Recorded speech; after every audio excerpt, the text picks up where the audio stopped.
Amigos televidentes, continuamos con su espacio cerrando la noche y como cada noche, pues a esta hora ya entramos en contacto con nuestros invitados.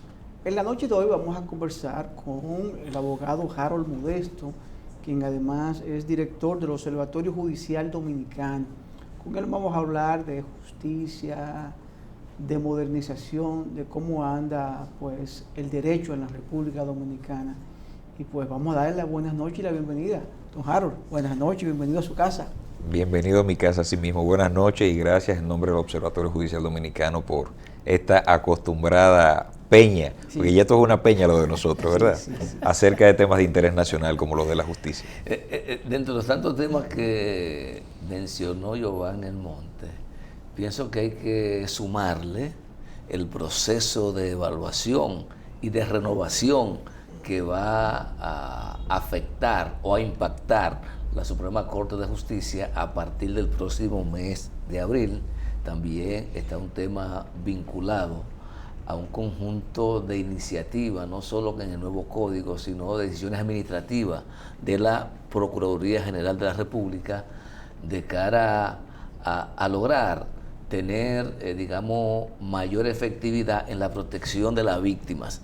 Y pienso que es importante que iniciemos la conversación con ese aspecto, Harold.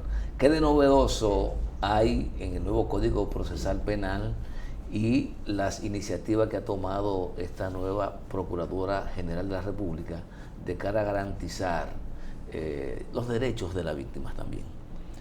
Bueno, querido Junior, yo creo que lo más interesante de este proceso es que la Procuraduría General de la República, con el liderazgo de la magistrada Jenny, ha marcado una pauta de que ha decidido atender la dimensión de los derechos de las víctimas. Es importante recordar que quien inició con ese proceso fue Radamés Jiménez, el doctor Radamés Jiménez, cuando fue Procurador General de la República, y recuerdo que creó el incipiente RELEVIC, Servicio Nacional de Representación Legal de los Derechos de las Víctimas, en el año 2007, con la resolución número 10. Desde ahí se creó un espacio que estuvo ordinariamente dirigido por un procurador adjunto que se encargaba de estos temas, pero con pocos recursos, sin demasiada sistematicidad, con alcance únicamente en el Distrito Nacional, y poco a poco a eso fue prestándose la atención. Tuvo que ver la reforma, los cambios del 2015 al Código Procesal Penal, que generó unos aspectos bastante interesantes en torno a igualar la asistencia legal a las víctimas como la tienen los imputados.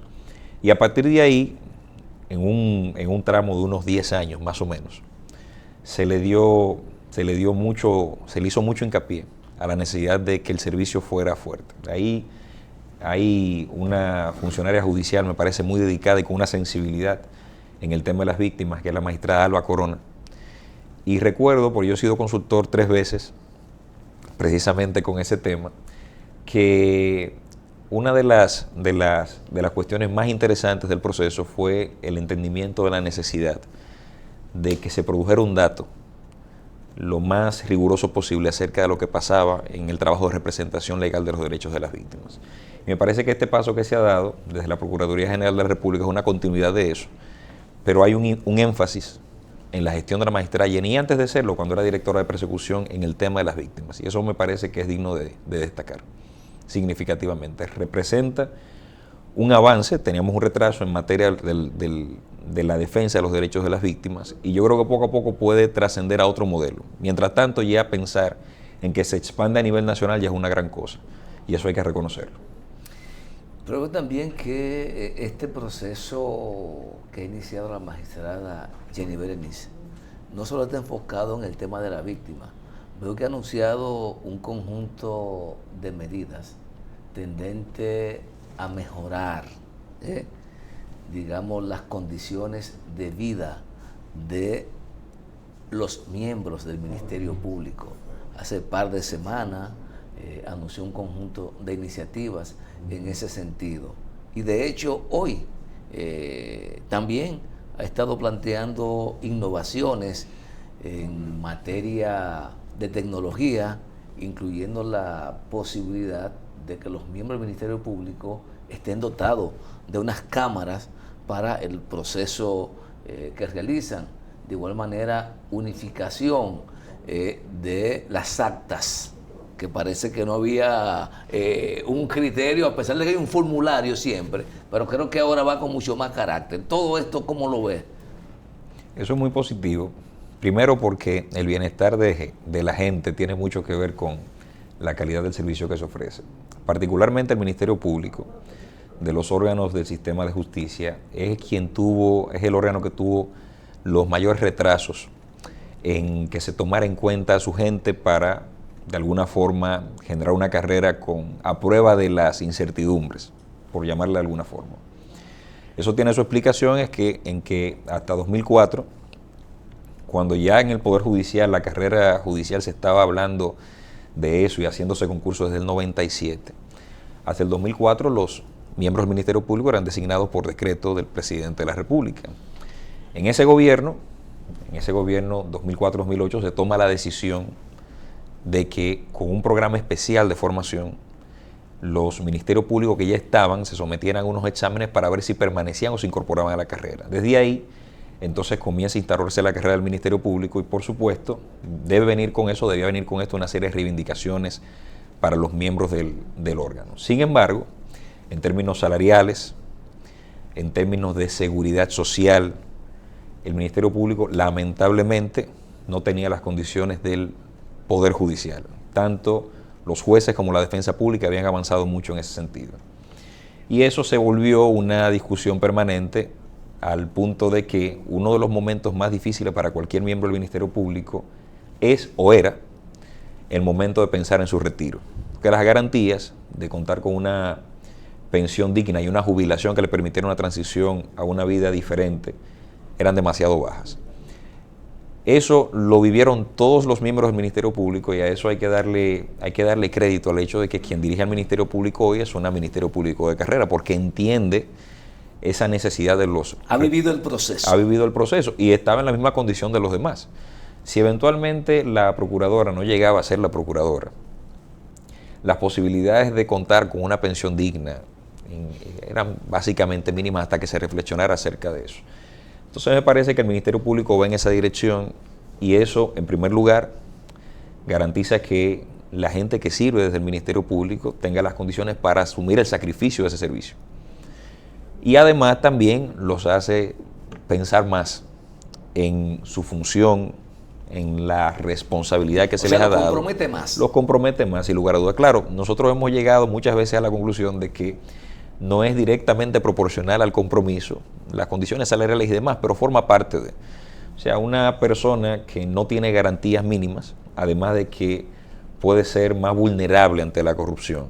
Sabemos que es verdad, quien tiene una buena zapata no es infranqueable para eso, pero la verdad es que cuando el corruptor considera las posibilidades de insertar capital en una desviación de los deberes, lo hace pensando en las condiciones en las que trabajan las personas. Por eso, si es una aspiración, por ejemplo, para un miembro del Ministerio Público, obtener una vivienda, y para eso tiene que pasar 20 años pasando trabajo en el Ministerio Público, trabajando, sin garantías estatales de eso, sin programas que lo integren, obviamente que si hay una mano oscura, pensaría en cómo sugerir que esa posibilidad lo ayude, le genere la posibilidad de tener una vivienda y otros medios. Entonces, evidentemente esas condiciones también ayudan a fortalecer el sistema y a afianzar el compromiso de los representantes del Ministerio Público. Harold, hablaste de vulnerabilidad en el caso de los fiscales.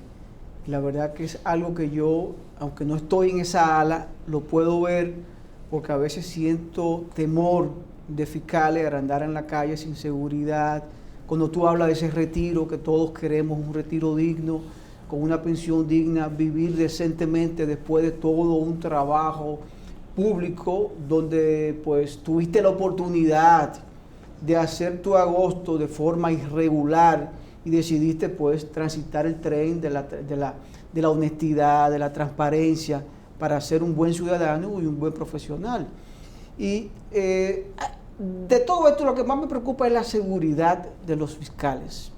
No sé por dónde anda el trabajo que se ha hecho para garantizar esa seguridad. Junior habló ahora mismo de dotarlo de cámaras de seguridad en ciertos lugares, en ciertos momentos.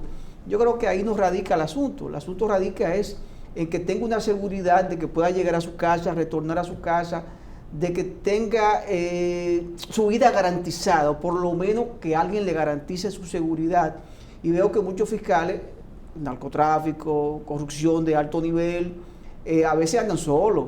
Es algo que no puede ser ni debe ser, porque están expuestos el narcotráfico es señores, es la dimensión más grande que existe a nivel de corrupción, con todos los poderes del mundo y todo el dinero. Y un fiscal que trabaje, que enfrente la corrupción de ese nivel, pues no puede andar sin ningún tipo de protección. ¿En qué está eso? ¿Se sienten los fiscales protegidos? Las cámaras que mencionabas son interesantes desde la perspectiva de la dimensión operativa del trabajo del Ministerio Público. La legitimidad del trabajo. Y también para los abogados funciona, claro, porque ahí nosotros nos podremos evitar muchos disgustos, comprobando si hubo un ejercicio idóneo de esa función y se está actuando de conformidad con lo que establece la ley. Yo creo que eso puede ser un gran paso de avance, sin lugar a dudas. Además, genera más confianza en el Ministerio Público. El Ministerio Público tendrá cómo defenderse también de algunos ataques que pueden acontecer, sobre todo cuando se enfrenta la criminalidad organizada.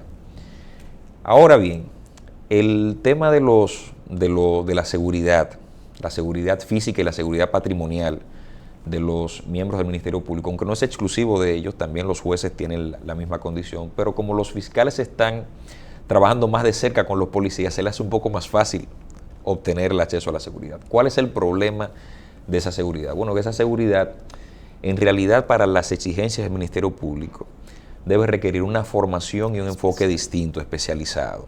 Bueno, no se trata de que cualquiera que tenga un arma y haya recibido una formación policial o militar básica pueda llevar a cabo la función de protección personal porque eso es otra dimensión de la protección.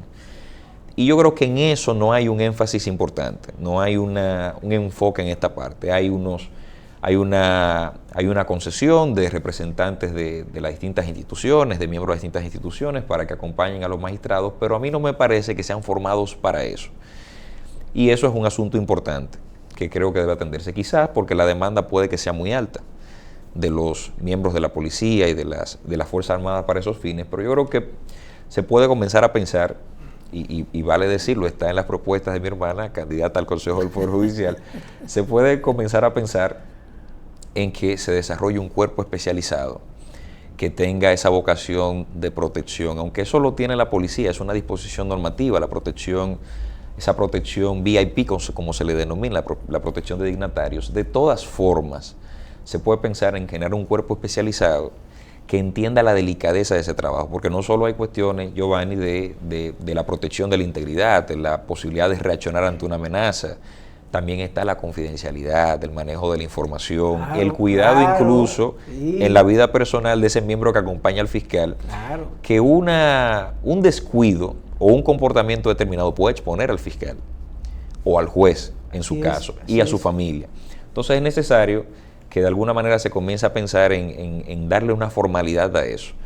Y quizás que el carácter sea menos una policiación de la función de proteger o militarización, sino una cuestión profesional, un desarrollo profesional de miembros capaces de entender a quién están protegiendo y sus necesidades, con los recursos, que siempre vamos al tema de los recursos necesarios para también estar blindados frente a la posibilidad de incursión del crimen organizado. Yo diría también, Harold, que no a todos los fiscales en sentido general, porque dependiendo de tu función y de la importancia de los temas que tú abordes, se te da una protección, y en casos especiales. Otras veces no. Puede andar como un ciudadano normal, común y corriente. Y este es un país tranquilo. Sí. Este es un país tranquilo, pero en los espacios donde se amerita, obviamente se necesita que sea una función que se cumpla de manera especializada, sin lugar a dudas. Ahora, en términos de ese aspecto de la seguridad, ¿tienen los jueces y los fiscales derecho a un seguro de vida, dado que el trabajo que realizan es riesgoso también? ¿Ese tema existe o no actualmente? Eso hay que despejarlo. todavía. Eso hay que despejarlo. Pues, No se cuenta con eso. Yo creo que las eso garantías es básico. Y las garantías, quizá porque dentro de los poderes, entre los poderes del Estado, el que menos levanta la voz es el Poder Judicial. Entonces, escúchame, ese poder es tan especial que los jueces y los fiscales acuden ante él para que obliguen al presidente a cumplir la ley. Correcto. Y le rechazan. Correcto. Es una cosa Correcto. tremenda. Correcto. Y se están quejando porque no tienen salario, que no tienen seguridad. Y cuando tienen oportunidad de usar el poder que le da la ley, no lo usan. Sí, hay una cuestión, como escala la dimensión política y a veces parece una oportunidad, sí, pero se piensa o se toma la decisión de no ejercer ese poder, que creo que necesitaríamos algunos que otro precedente para avanzar en el Estado de Derecho. Y falta eso. Incluso hasta en la regulación salarial del Estado hay un énfasis importante en la complejidad del cargo. Y si eso es así, ante los riesgos que pueden ser identificados, yo creo que sería interesante también contar con esas posibilidades y ver la naturaleza del sacrificio. La función. Porque no hay forma, y eso es importante que la sociedad lo sepa, los jueces y los fiscales hablan poco del trabajo que hacen y el servicio que brindan a la sociedad, pero no tienen tiempo para eso. Un juez no puede estar en una labor de mercadeo de la función que ejerce, ni un fiscal tampoco. Además, el fiscal por sí solo es una figura desagradable, porque lo que hace es someter a los demás. Perseguir. Claro, y cuando estás resolviendo el conflicto siempre hay una tensión en ese punto. Entonces, como los jueces ni fiscales pueden decirlo, no es posible ser un buen juez ni un buen fiscal con 8 horas de trabajo diarias. Eso la sociedad tiene que entenderlo, tiene que asumirlo. 8 horas de trabajo diaria mínimo, lleva dedicada solo a esa función. Eso, claro. Porque sale de ahí y para completar tiene una docencia pendiente. Pero eso es pensando que sean 8 horas de trabajo. Es que mínimo. Jueces y fiscales dedican la mayor parte del día a trabajar. No hay forma de satisfacer la demanda del trabajo de un fiscal y de un juez cumpliendo sobre todo los penales. Importante decirlo, sobre todo los penales, teniendo en cuenta de que para poder rendir por la cantidad de trabajo que hay, que el magistrado presidente de la Suprema Corte de Justicia hablaba del colapso del sistema y lo tomaron. Es un tema que vamos a... Lo tomaron, ¿verdad? Pero la verdad es que la cantidad de trabajo que tienen los jueces penales y los fiscales es tan alta que no hay forma de que eso que nosotros le pagamos, porque es verdad, la división del salario de un juez y de un fiscal es por hora, sobre la base de que hay que trabajar 8 horas diarias. Es eso. Ahí es que hay que hacer la división. Todo lo demás es una ofrenda al país y hay que entenderlo. Por eso cuando uno piensa en esos funcionarios judiciales y ve la dedicación al trabajo que tienen, y muchos que lo hacen muy bien, entonces tiene que respetar esa vocación de servicio. Y por esa razón es necesario que la sociedad entienda cómo trabaja un juez en las condiciones en las que trabaja y cómo trabaja un fiscal también. Definitivamente los fiscales y los jueces se llevan el trabajo a donde van. Porque el día pasado estuve en una actividad y pues había una fiscal y dice, me tengo que ir porque tengo varias libertades que firmar y tú sabes, me matan, esos presos están locos por salir. Y los plazos ahí también, Giovanni. Tengo que irme. Claro. Entonces, tiene un compromiso, una responsabilidad.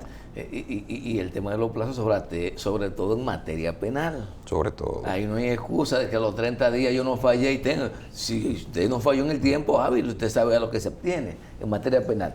Sin embargo, yo creo que el tema de los recursos sigue siendo crucial.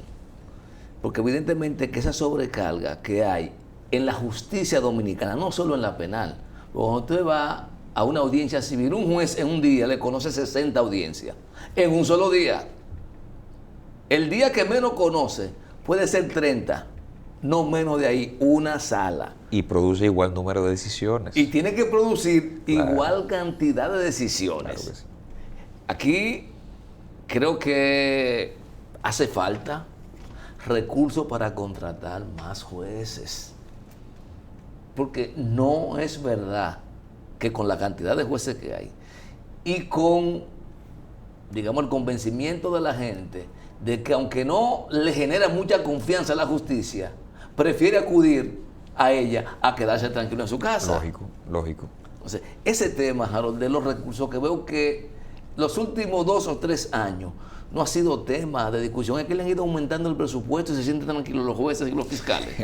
Sí, con tu permiso, Junior y Harold, creo que es importante irnos a una pausa para que conteste estas interrogantes que Junior te formuló después de la pausa. Vamos a una pausa, señores, conversamos con el abogado Harold Modesto, quien además es director del Observatorio Judicial Dominicano. Volvemos en breve. De vuelta con Cerrando la Noche, esta interesante conversación con don Harold. Lo de don es de respeto, porque Harold es un muchacho. No, y sobre todo delante de Giovanni es un muchacho. No, y sobre todo por un asunto de que, vaya, para mantener altura el programa.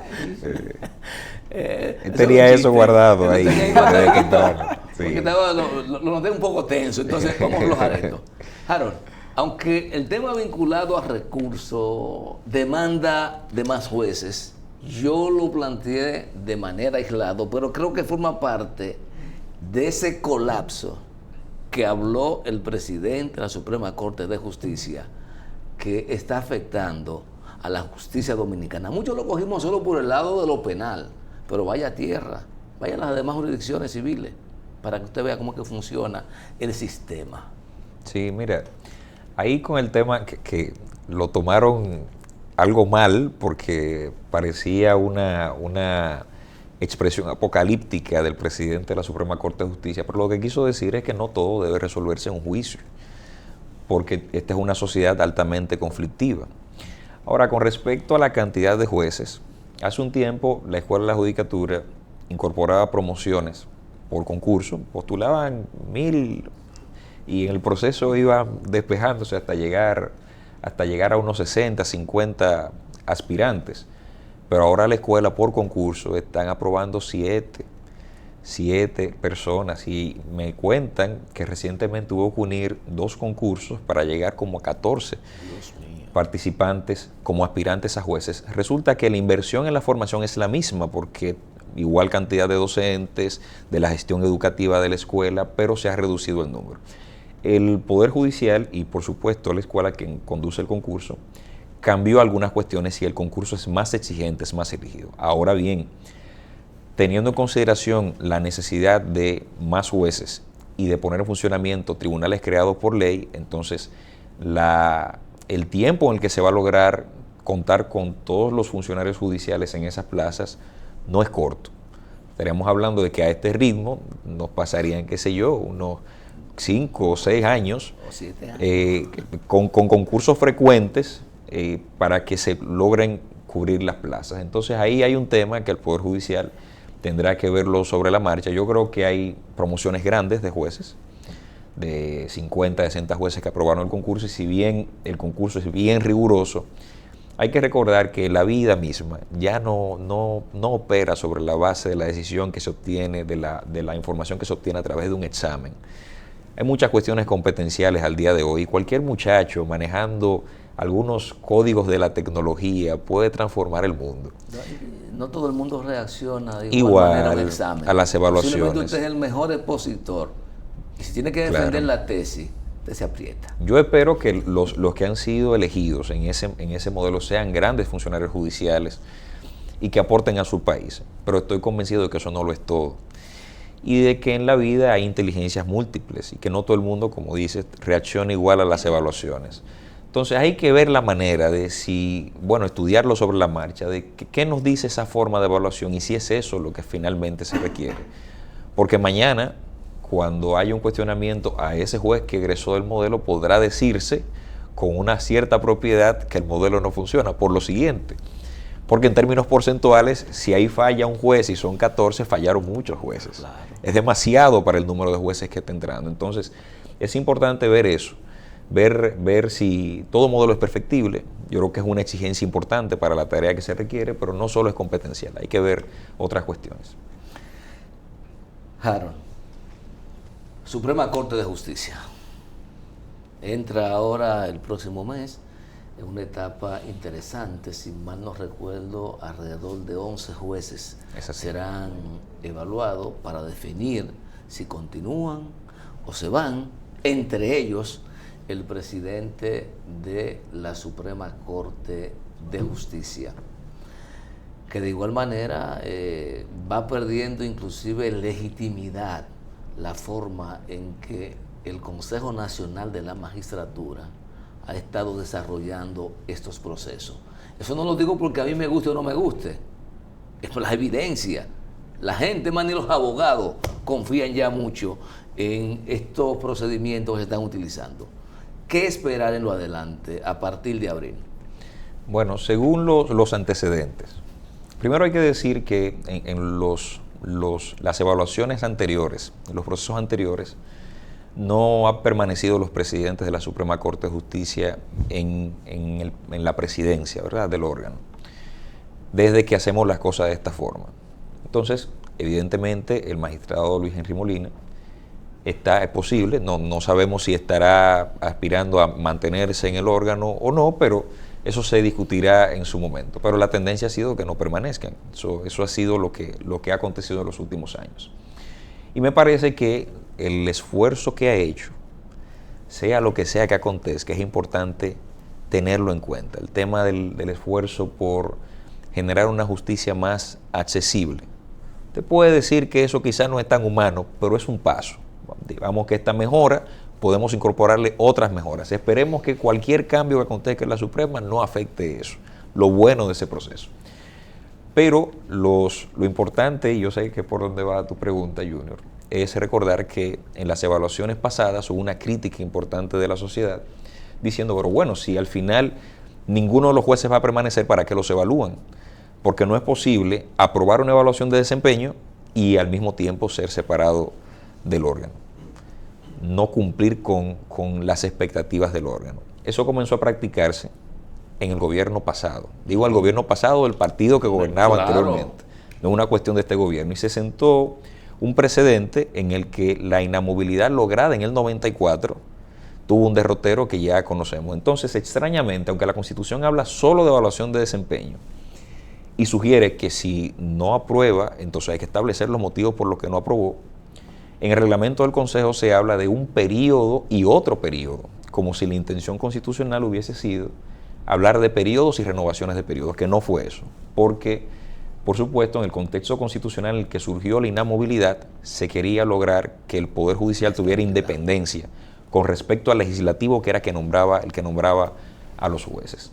Entonces, si yo tomo en cuenta el periodo pasado, la última evaluación de desempeño, y las anteriores, esos precedentes, en un contexto de casi encontrándonos en la víspera del agotamiento de un periodo de gobierno, yo tengo la presunción, no es una cuestión científica, ¿verdad?, porque eso es una decisión política, de que probablemente, si no todos, la mayoría de los jueces que se encuentran ahí van a ser removidos de sus cargos. Primero, hay 3 de ellos que ya cumplen 14 años y quizás sean los primeros que puedan ser objeto de esa remoción. Y yo no creo que si han aprobado las evaluaciones anteriores haya alguna razón para decir que no la aprobaron en este momento. Porque en la Suprema ya a ese nivel todo el mundo sabe lo que tiene que hacer. Con los demás, como ha sido la práctica en otros momentos, yo creo que correrán la suerte de los jueces anteriores, que serán removidos. Pero eso vino de una cuestión, de un ejercicio que dista mucho de lo que establece la Constitución, de sustituir los jueces. En un primer momento se les retiraba, hablaba de la pensión y demás. Pero ya lo que está apareciendo es sencillamente una especie de movimiento absoluto de todos los jueces para colocar a nuevos jueces, que por suerte, las 3/4 partes deben provenir de la carrera. Ahora hay algo interesante y es que hay una observación de que dentro de estos 11 jueces, porque son 17 miembros que tiene la Suprema actualmente, es casi toda la Suprema que va a ser renovada, no tiene el mecanismo de renovación del Constitucional cada cierto tiempo. Y siendo así, entonces hay que tomar en cuenta las cuestiones de paridad, del número de mujeres que se incorporará al órgano o el que se mantiene en dado caso, y el número también de hombres. Pero en todo caso, ver cómo este proceso conduce a observar la especialidad de cada sala y a garantizar de alguna forma que se conserve lo bueno realizado en este periodo de construcción jurisprudencial del Poder Judicial. Perdón, una pregunta media, y no sé si está fuera de contexto. En este caso, el presidente de la Suprema puede quedarse, aunque no sea como presidente del órgano. Si el Consejo lo decide, sí. Si él lo acepta. Puede quedarse, pero esa es una cuestión, porque en su momento al magistrado Subero estaba la posibilidad de quedarse, incluso la decisión del Consejo era que se mantuviera. Sin embargo, ya cuando usted llega a dirigir la máxima posición por un periodo largo, que son 7 años, un poder del Estado, lo que dicta el cierre de ciclos de vida y profesionales es ya concluir ahí. Eso es lo que dicta. Yo dudo que el magistrado presidente aceptara algo así. Esto que voy a decir no compromete a Harold ni a Giovanni, sino a mí. ¿Qué es lo que ha ocurrido, Harold? En el 10 se pensó, yo lo creo, se blindó una gestión que pensaba que volvía 4 años después. Al no ocurrir eso, la gestión que lo sustituyó decidió poner sus jueces, incluyendo su presidente de la Suprema Corte de Justicia. ¿Y qué hizo Luis? Lo mismo. Lo va a hacer. Ha sacado a los jueces que entiende que había que sacar, y en este corte va a poner su presidente. Ya tiene su presidente del Tribunal Constitucional. Le va a tocar su presidente de la Suprema. ¿La va a desperdiciar? Yo creo que no. No me responda eso. Que eso soy yo. Dicen que las oportunidades políticas y de ejercicio del poder no se desperdician. Pero el otro aspecto que yo no entiendo, y la verdad que no sé qué ocurre, no solo es el hecho de que las evaluaciones no sirven para nada, sino que de antemano hay un conjunto de privilegiados que saben quiénes van a ser los designados. Digo, ¿cómo un país que se repete puede estar en esa condición? Porque no es solo que te dicen que fulano no va a repetir, sino que te dicen quién lo va a sustituir. Cosa de la vida, ocurre exactamente así. ¿Cómo superar esa falta de institucionalidad que genera mucho descrédito en la República Dominicana, Harold? Yo creo que nosotros tenemos una visión ideal de lo que entendemos que debe ser el Consejo Nacional de la Magistratura. Y hay una realidad, y es que el Consejo, como órgano de ejercicio del poder político, hiperrepresentativo a mi entender, lamentablemente toma decisiones con una particular formalidad que al parecer no es lo que acontece en la práctica. Yo creo que no tiene nada de pecaminoso que, como pasa en otros modelos, que el presidente propone un juez y el juez se somete al escrutinio, como pasa en los Estados Unidos. Y ese juez tiene como único compromiso su ética. Y la ley. Y su apego a la ley. Entonces, es ese juez como ciudadano rindiéndole cuentas a la sociedad a la que le sirve. Esa es una cosa. Aquí nosotros hemos creado un modelo con una cierta complejidad, con un escarceo público, una evaluación o unas vistas. Y al final de la jornada, como bien lo has dicho, antes de los procesos de toma de decisiones, todo el mundo sabe quiénes van al órgano.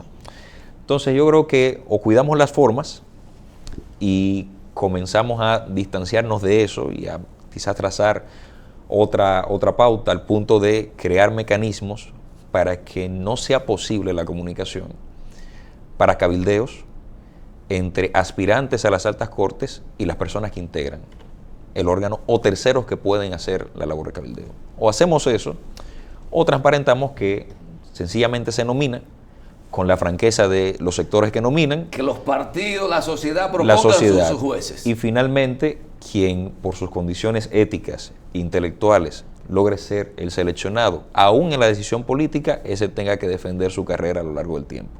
Creo que lo que le hace falta al modelo es un poco de sinceridad y transparencia. Y yo creo que esa falta de transparencia es la que ha justificado la forma de hacer las cosas actualmente. Yo no creo que sea, incluso hasta es un desincentivo el de participar en un concurso para ser miembro de la Suprema Corte de Justicia, a no ser que vaya a ser presidente, porque la salida es más elegante la del presidente. No es posible que yo decida postular a la Suprema, entre a una sala y me exponga a que 7 años más tarde digan que no pasó una evaluación de desempeño. Que cuando uno observa el mecanismo de evaluación de desempeño y lo que se discute ahí, se da cuenta de que ni siquiera tiene rigor la evaluación que se está produciendo. Entonces el juez queda mal, posiblemente en el colofón de su carrera. Y en ese sentido, no valdría la pena exponerse a eso. Y yo entonces creo tú estás diciendo antes- con esto, escúchame, Harold, que entonces por ese temor a ser, si se quiere, ridiculizado públicamente, porque eso se transmite públicamente, ¿tú crees que pueda que se disminuya la cantidad de aspirantes? No la cantidad de aspirantes, pero ¿cuál sería la motivación, por ejemplo, de un juez de corte con una carrera impecable, de acceder a hacer lo mismo que hacen la Corte, la Suprema Corte de Justicia, algunos presidentes, solo para que en un cambio de coyuntura política a usted le diga, no, usted no pasó la evaluación de desempeño después de 30 años pasando las evaluaciones de desempeño del Poder Judicial? Cuando se observan preguntas y se observan la discusión de temas con una superficialidad impresionante en el Consejo, porque no es una evaluación No es técnica. desde la dimensión más técnica posible y ni siquiera tan profunda es en términos éticos, porque el Consejo no ha explotado los medios para la verificación de eso. Puede que en la deliberación haya cuestiones que tratar, pero la sociedad quiere saber cómo pasa. No sé si recuerdan el escrutinio al juez Cábano en su momento, que hasta lloró públicamente por lo agresivo que fue, pero bueno, lo designaron, ahí estuvo. Finalmente, Harold, yo le he dicho a Giovanni que me parece que es una falta de respeto de los consejeros. Poner a Harold, aceptar a Harold para que someta a un escrutinio, preparar un expediente, o sea, hay todo un proceso. Y después Harold llega, da su nombre y ningún consejero se anima a hacerle una pregunta. Eso es una falta de respeto. Óyeme, ¿cómo usted pone un Eso es ciudadano? una falta de respeto, es así. O sea, yo creo que habría que ver cómo articula todos los equipos técnicos, pero quizá también unos espacios de discusión permanentes previo a que el Consejo se reúna pueden servir para subsanar esa cuestión. Porque el ánimo de un ciudadano que decide presentarse es que la sociedad sepa que está ahí, que quiere seguir sirviendo, y espera que lo pongan a prueba. Espera exponerse a eso. Entonces, cuando usted, si una entrevista, que es la práctica, dura menos de 10 minutos, ya usted sabe que no se le está tomando en cuenta. Para nada. Ya lo sabe. Para nada. Dan su nombre y ningún consejero, ya lo están descartando. Es así. Es una falta de respeto. Es así, no es respetuoso. Harold, Es así. gracias por aceptar la invitación, conversar con el público esta noche sobre estos temas tan interesantes, transversales a la sociedad dominicana, porque definitivamente sin justicia, sin seguridad jurídica no hay inversión. Es así. Muchísimas gracias a ustedes por esta nueva oportunidad. Nos vemos en la próxima, muy pronto. Claro que sí, claro que sí. Y ahora despedimos a Harold Modesto, pues director del Observatorio Judicial Dominicano. Ustedes, gracias por la sintonía. Este equipo encabezado por Junior Espinosi, quien les habla, Giovanni Almonte, nos despedimos. Y será pues hasta mañana.